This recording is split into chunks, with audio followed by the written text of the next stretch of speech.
ガンダム作品における前半主役機は圧倒的な性能で、まだ技術も精神面も未熟な主人公を成長させてくれる頼もしい存在として描かれるケースが多く見られます。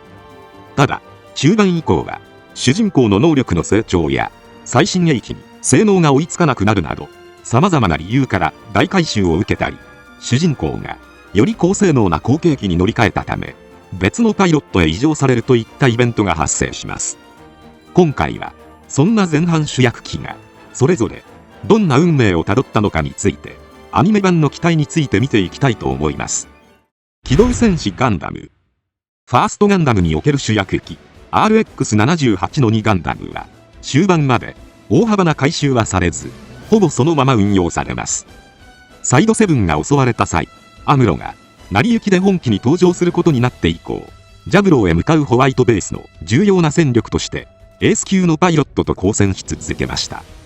その結果、序盤はガンダムの圧倒的な性能に未熟なアムロが助けられることも多々ありましたが、終盤には覚醒したアムロの反応速度と操縦技術にむしろガンダムがついていけなくなってしまいます。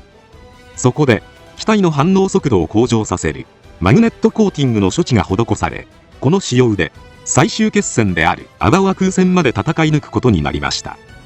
そのため最近の作品でよく見られる主役機乗り換えというイベントはなく、あくまでマグネットコーティング前のガンダムで終盤近くまで戦っていたという形でした。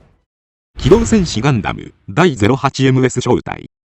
第 08MS 小隊における前半主役機といえば陸戦型ガンダム。本機はアプサラス2との戦闘で右腕を破損、さらにアプサラスの谷底への落下を食い止めた際に機体各部が大きく破損しました。その後修復されますが、陸戦型ガンダムは RX78-2 ガンダムを生産する際に発生した余剰パーツで組み上げられた機体なので、補修用のパーツを手に入れるのが非常に難しいという世知辛い事情がありました。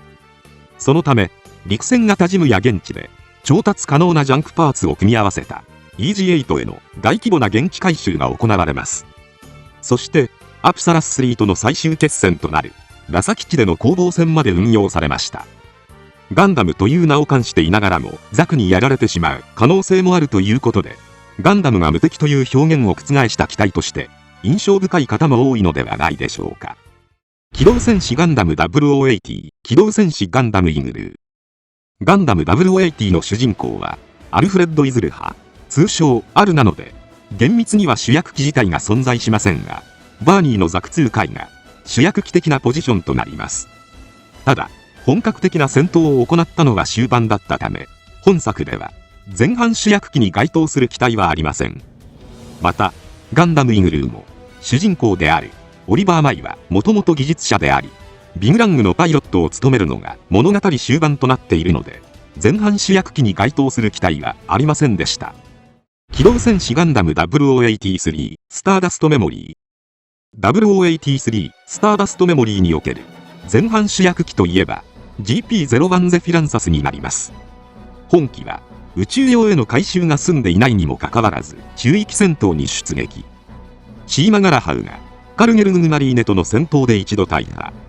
こうして宇宙仕様であるフルバーニアンへの改修を経て再び試作2号機の追撃を続けます。その後コンペイトウ沖でのカンカン式へ核攻撃を行った試作2号機の元へ向かい、一騎打ちによる激しい戦闘が繰り広げられました。最終的には相打ちの形で2号機もろとも大破。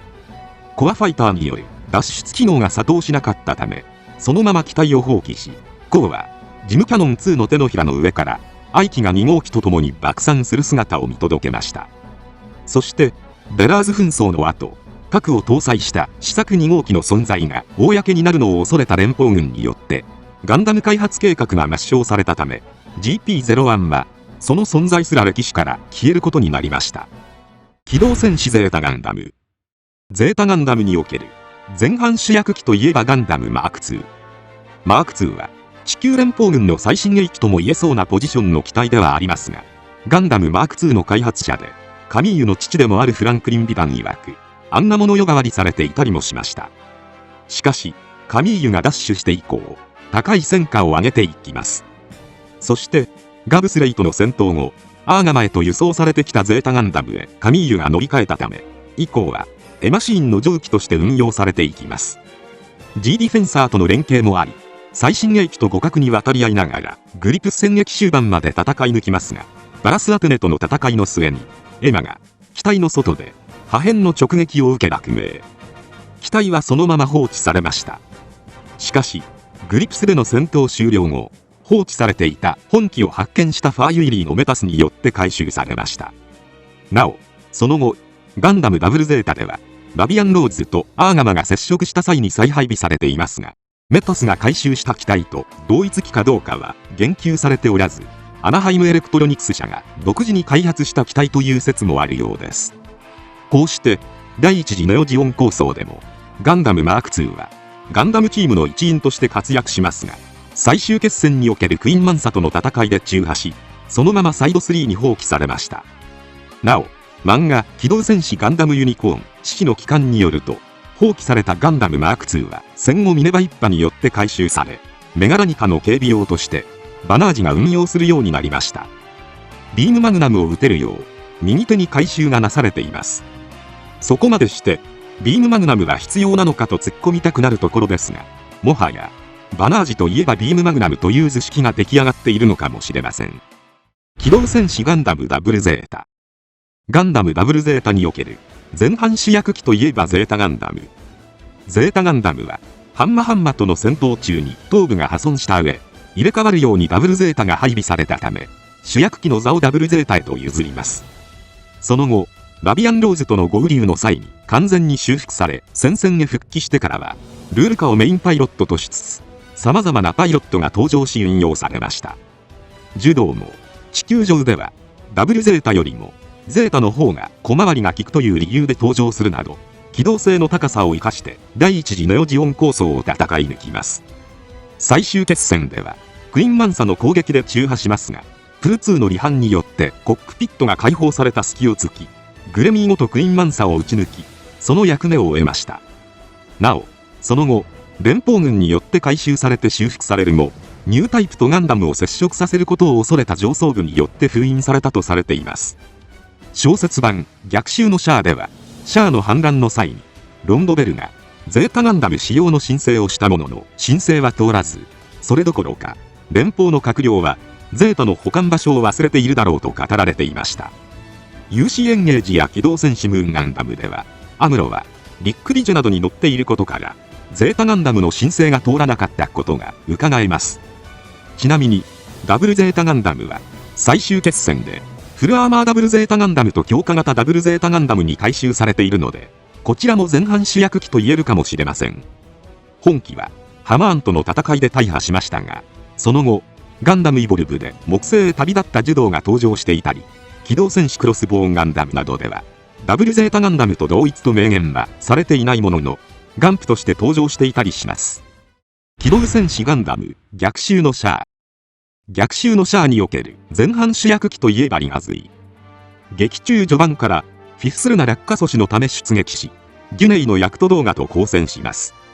ヤクト動画戦ではアムロの技量もあり、終始優勢に立ち回りますが、サザビーの性能にはかなわず撤退を強いられました。その後アムロが月のアナハイムエレクトロニクス社へ赴き、ニューガンダムを受領してからはケーラ数の登場機となります。アクシズでの戦闘ではムサカ級巡洋艦を撃墜するなど活躍を見せるも、ギュネイのヤクト動画に右腕と右足を切られ戦闘不能に陥ります。その後死亡したケーラとともに機体は回収され、メインエンジン1機だけ修繕された直後にチェーンが本機に乗って出撃。グレネードランチャーでアルパージールを撃墜しますが、クエスの死に錯乱したハサウェイによって撃墜され、そのまま爆散しました。ちなみにリガズイは映画上映当時に発売された144分の1番ガンプラの設定では試作の1機のみが製造されたとされていました。そのためガンダムユニコーンでラーカイラムに格納されていたリガズイはチェーンの機体を修復したものではないかと考えることもできましたが、シルバーファントムではリガズイアージェントキール仕様が登場しているので、今後も様々な作品で登場するかもしれません。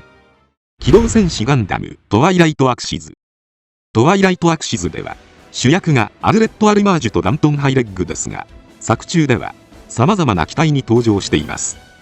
前半ではザク3回、後半では R ジャジャに登場しているので、前半主役機といえばザク3回が該当します。本機はもともとシャア専用に調整された機体だったものの、ハマーン率いるネオジオンから離反したため、第2次ネオジオン構想後はアクシズ内に放棄されていました。そしてアクシズに潜入したトリスタンを迎撃する際にダントンハイレッグが起動。トリスタンやバイアラン・イゾルデと激しい戦闘を繰り広げ、左腕を損傷するものの残存します。しかしダントンがそのまま機体を乗り捨てた上、後に R ジャジャなどに登場するため以後登場しません。機動戦士ガンダムユニコーン。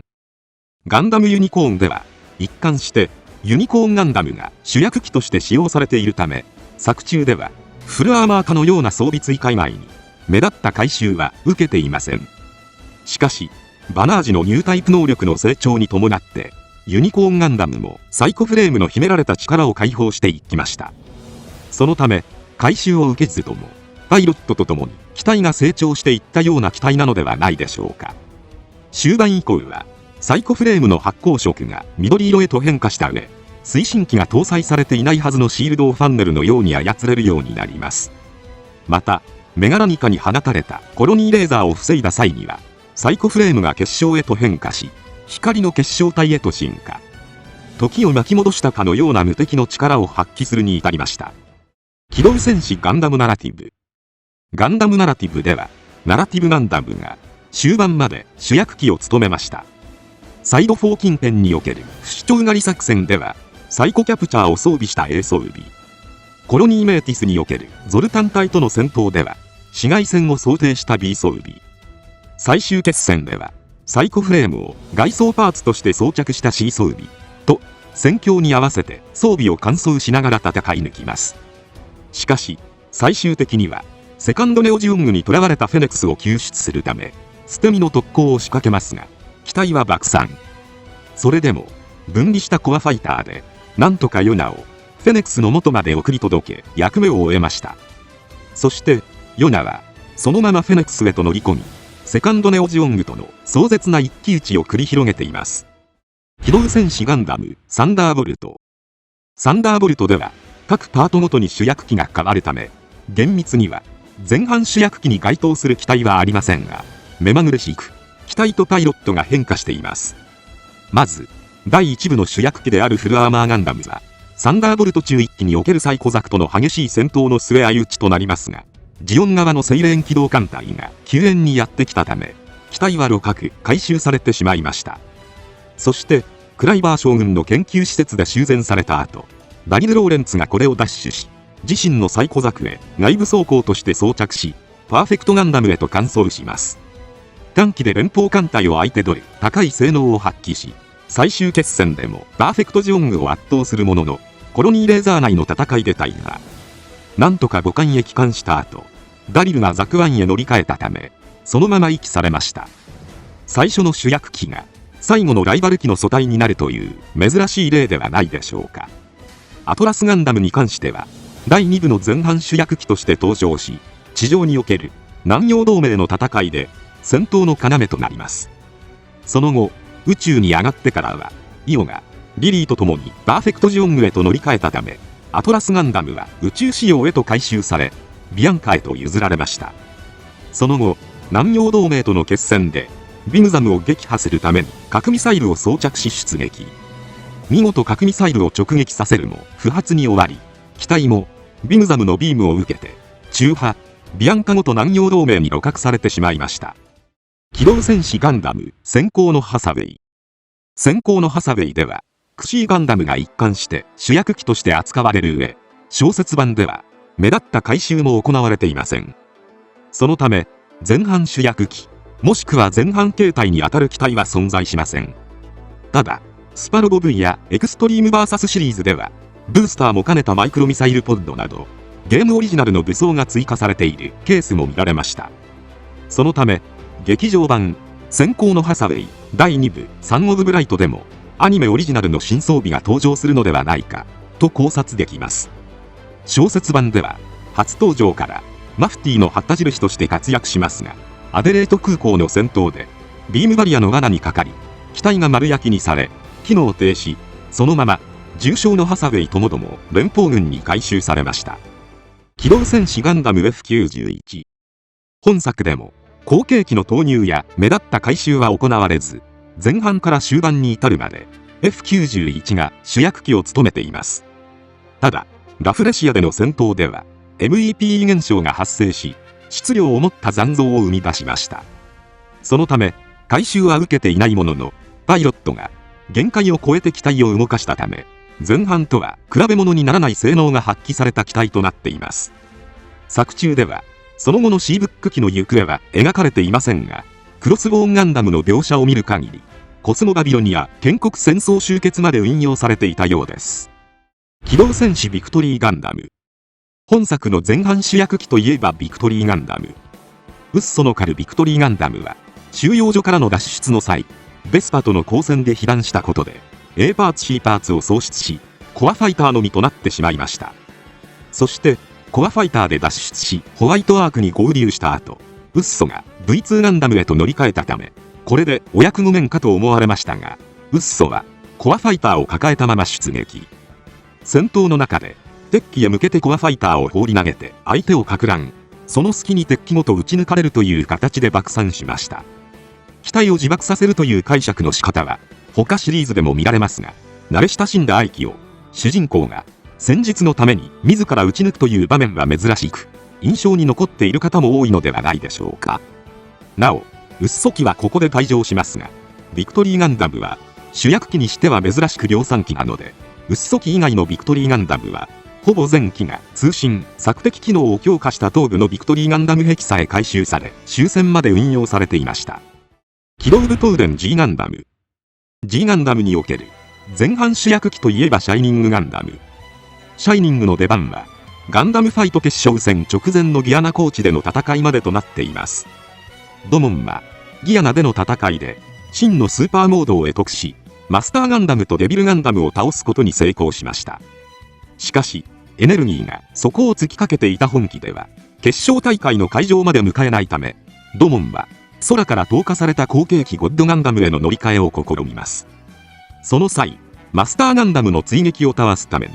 ドモンが本機をおとりとしたことで中破。その後、遠隔操作によって、レインがシャイニングを操り、ゴッドガンダムへのデータ転送を行った後、機体はギアナ高地に放棄されました。その後の決勝大会には登場しませんが、後期オープニングでは、シャイニングガンダムを忘れないでほしいという制作陣の思いが伝わるシーンが描かれています。シャイニングからの乗り換えは、操縦者の性別すら感じさせる圧倒的作画などから、今でもシリーズ屈指の主役機交代劇として語り継がれている名シーンなのではないでしょうか。ちなみに、最近発表されたリアルグレード、シャイニングガンダムでは、同じく、リアルグレード、ゴッドガンダムがお姫様抱っこをする名シーン再現のポージングを見ることができますが、抱きかかえるのに無理していそうな姿を見て、ネットではゴッドガンダム無理してないという声も聞こえます。新機動戦機ガンダムウィング。ガンダムウィングにおける前半主役機といえばウィングガンダム。本機は主役機の中でも屈指に不遇な扱いを受けており、搭乗者の意思によって幾度も放棄されています。まず、オズの策略によってコロニーの反ガンダム感情が高まったことで、ヒーローにコロニーで行動する上で邪魔になると判断されたことで地球に破棄されます。その後、サリー・ポーによって放棄された本機は発見され、リュクレツィアノインの手引きによってサンクキングダムへと搬入されました。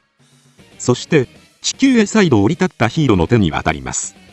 しかし、ルクセンブルクにおける激戦でビルゴの波状攻撃を受けて手も足も出なくなり、トレーズへ導かれたヒーローがエピオンへ乗り換えたため再び放棄されます。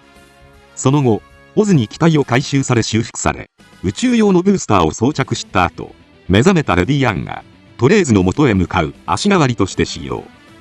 ギリギリでリーブラの手法からトレーズのトールギス2を救うことに成功するものの、代わりに手法の照射に巻き込まれ下半身を失い機体は大破。そのまま遺棄されました。圧倒的高性能を誇るはずのウィングガンダムですが、地球に降下した5機のガンダムの中では、唯一回収も受けていないという点も含め、屈指の不遇機体となっています。なお、G ガンダム最後のデビルガンダム戦では、ガンダムたちに混じって一足先に参戦していますが、こちらでも爆散している姿が見られます。機動新世紀ガンダム X。機動新世紀ガンダム X の前半主役機といえばガンダム X。本機は、ディバイダーへの回収なども経て物語中盤まで戦い抜きます。そして、ガロードが、ゾンダーエプタ島での戦いで、連邦軍からガンダム WX を奪取し、そのまま乗り換えてからは、ジャミルの登場機として運用されるようになりました。その後は、WX と共に、月におけるフロスト兄弟との最終決戦まで残存し、無事終戦を迎えます。その後、新政府によって回収された本機は、ブルーレイ特典として収録された漫画、機動新世紀ガンダム X ネクストプロローグ、あなたと一緒ならでは、残存パーツを利用して、サテライトキャノン仕様へと回収した3号機として登場しました。なお、名称は、ガンダム X3 号機と設定されていますが、実際はガロードが登場していた1号機がベースです。本機は、新政府の裏で暗躍するフロスト兄弟に立ち向かうため、再びガロードの愛機として運用されていくことになりました。単影ガンダム。単影ガンダムにおいては、物語を通して主役機を単影ガンダムが務めています。そのため、前半主役機に該当する機体はありません。単影ガンダムは究極の機体ですが、ロランがその性能を知らないという前提があるため、物語を通して機体が本来の性能を取り戻していくという流れになっていました。最終的には、かつて地球を滅ぼした月光町を解放。そして、ターン X との最終決戦の末、両機とも中破し、ナノマシンで生成された繭に取り込まれる形で封印されました。機動戦士ガンダムシード。ガンダムシードの前半主役機といえばストライクガンダム。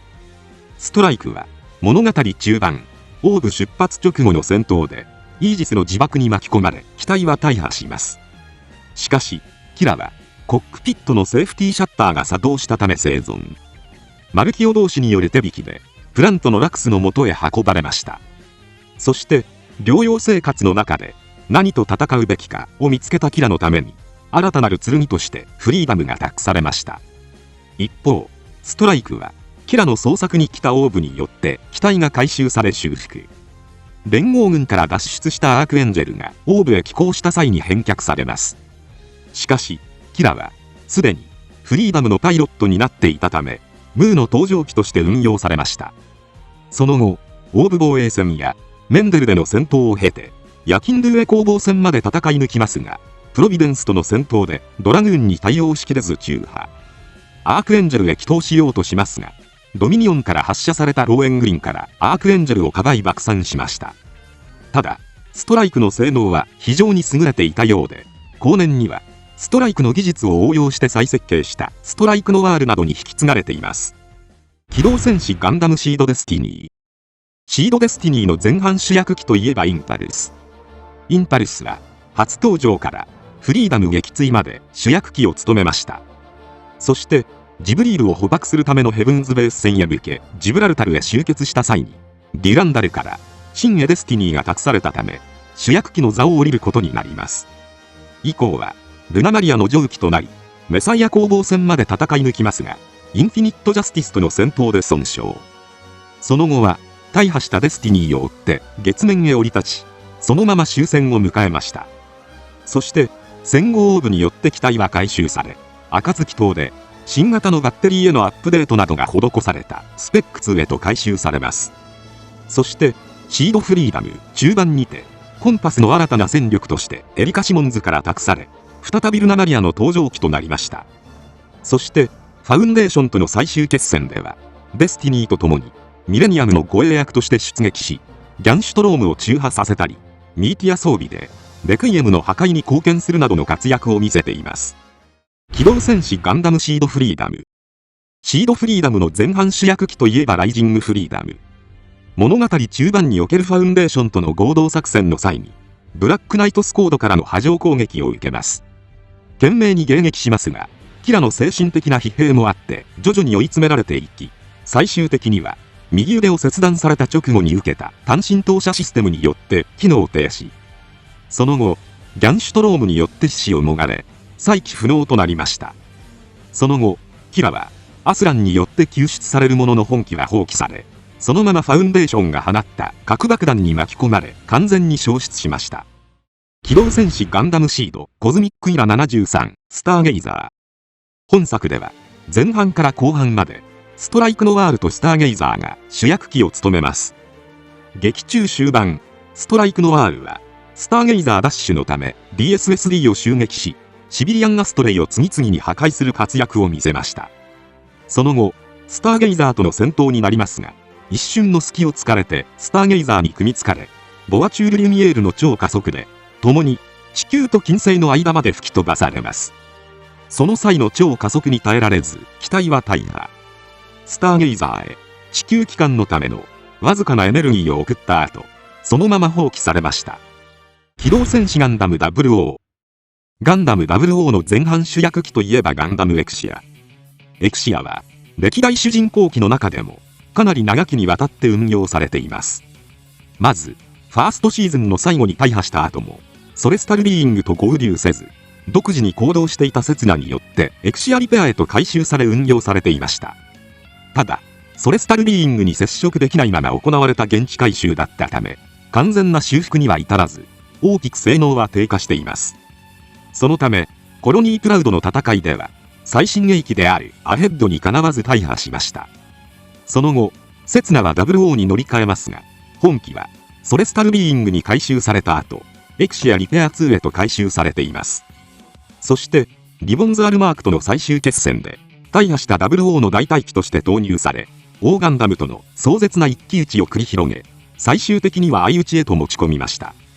その後外伝機動戦士ガンダム WOV ではアローズが解体され、相互理解への道を進む世界で回収されたエクシアリペア3を地球での戦いで使用しています。またその後劇場版でセツナがエルスの母星へ旅立った後は進行後の世界で武力介入を行うため、第6世代ガンダムの技術を盛り込んだエクシアリペア4に回収され、グラハム・ウェーカーによって運用されています。そのため4度にもわたって回収を受け活躍し続けた珍しい機体となっています。機動戦士ガンダム00アウェイキニング・オブ・ザ・トレイルブレイザー。劇場版ガンダム00では前半主役機として00ライザー貯蔵タンクが登場しました。セカンドシーズンでオーガンダムとエクシアの太陽炉を失ったため、粒子貯蔵タンクを装着したキューバしのぎの状態で運用されています。エルス襲来の際にはトランザムバーストを発動し、エルスとの対話を行おうとしましたが、膨大なエルスの情報量に耐えられず、セツナが意識を失った隙に機体がエルスに取り込まれてしまいます。その後セツナはティエリアに救出されましたが、機体はセラビーガンダム2の自爆に巻き込まれ、そのまま爆散しました。機動戦士ガンダムエイジ。ガンダムエイジでは3世代にわたって主役機が登場します。まずエイジ1は第2部ではエイジ2へシステムを移植したため、ガンダムエイジ1フラットへと回収され運用されています。第3部でもフラットの状態で登場しますが、ギラーガとザムドラーグとの戦いで大破。その後ガンダムエイジ1グランサへと回収されました。そのまま最終決戦まで戦い抜き、増加装甲はパージしたものの、機体本体は目立った損傷もなく終戦を迎えました。エイジ2は第2部終盤でアセムが特務隊の隊長になったため、白一色の特務隊仕様へと塗り替えられます。その後白との戦いで機体は大破。エイジシステムエイジデバイスは連邦軍に回収されるも、機体とアセムは宇宙海賊ビシリアンの手に渡り、マッドーナ工房でダークハウンドへと回収されました。その後は宇宙海賊のキャプテンの上記として運用され、最終決戦ではゼハートとの一騎打ちに勝利。そのままパイロットともに無事終戦を迎えました。そしてエイジ3はベイガンの本拠地であるセカンドムーンからの脱出の際、ガンダムレギルスとの戦闘でオービタル、ノーマルともに大破してしまいます。アニメ版ではその後大幅な改修を経てエイジ FX へと生まれ変わりました。そのためエイジシリーズの中では唯一原型機が残っていない機体となっています。 G のレコンギスタ。本作も G セルフが一貫して主人公機を務めています。もともとの性能が非常に高い上、作中で開発されたバックパックを使い分けることで様々な戦況に対応していきました。そして最終決戦では歴代バックパック全ての能力を使用できるパーフェクトパックを装着した携帯を基本形態とし、それに合わせて機体も回収されます。ガイトラッシュやユグドラシルの撃破と連戦をこなしますが、最終的にはカバカーリーとの戦闘で地球へ落下。ディアナ高地でカバカーリーと壮絶な一騎打ちを繰り広げ、最終的には相打ちとなり機能停止。その後、ベルリはコアファイターで脱出したため、機体はディアナ高地に放置されたものと思われます。鉄血のオルフェンズ。本作ではパイロットである三日月は一貫してバルバトスに登場しており、コンセプトは敵からパーツを得てパワーアップするガンダムとされています。そのため初登場時は両肩など一部装甲がなく経年劣化した状態でしたが、露獲した鉄器のパーツを用いた回収を施しながら戦い抜きます。そしてタービンズとの戦闘後、テイワズへ訪れた際には薬剤戦闘時の姿を再現した第4形態へと回収されました。その後はモンターク商会から提供されたパーツなども用い、キマリスへの対抗策である反応装甲を装着した第5形態、地球戦仕様に改造した第5形態地上戦仕様、エドモントンでの決戦のため増加装甲を取り付けた第6形態と、次々に姿を変えていきました。セカンドシーズンでは、オーバーホールを兼ねた大規模な改修を経て、バルバトスルプスへと生まれ変わります。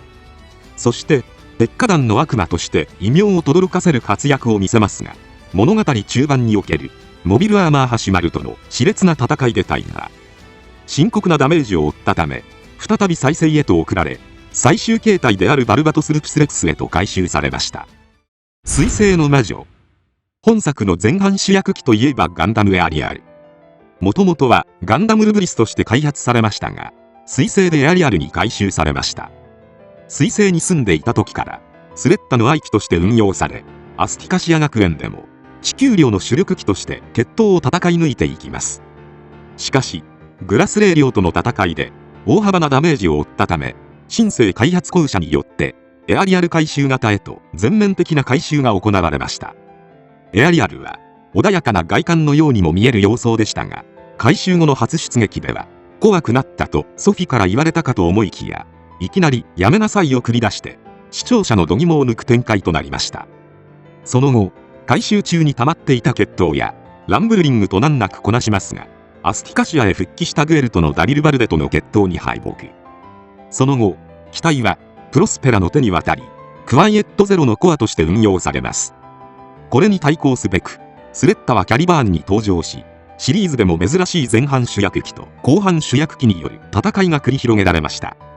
戦いの末に、エアリアルは、レーザー送電施設からスレッタたちをかばった際に大破。その後、スレッタによるエリクトへの呼びかけによって再起動し、シュバルゼッテやファラクトと連携し、広大なデータストームを発生させて、巨大レーザー砲の発射を阻止。最終的には、エアリアルはパーメットへと分解され消失しました。ということで以上、前半主役機たちの最後についてでした。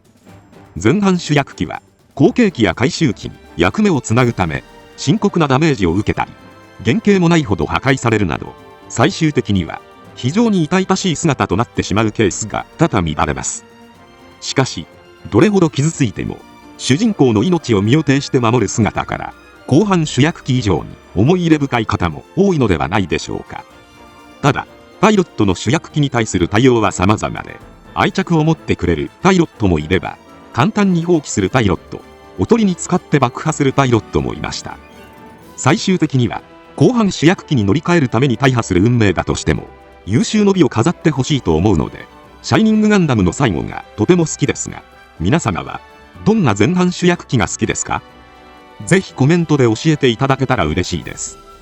今回は以上となります。チャンネル登録されるかはお任せいたしますので、もしよければ、もう一本動画を見ていただけたら、とても嬉しいです。最後までご視聴いただき、ありがとうございました。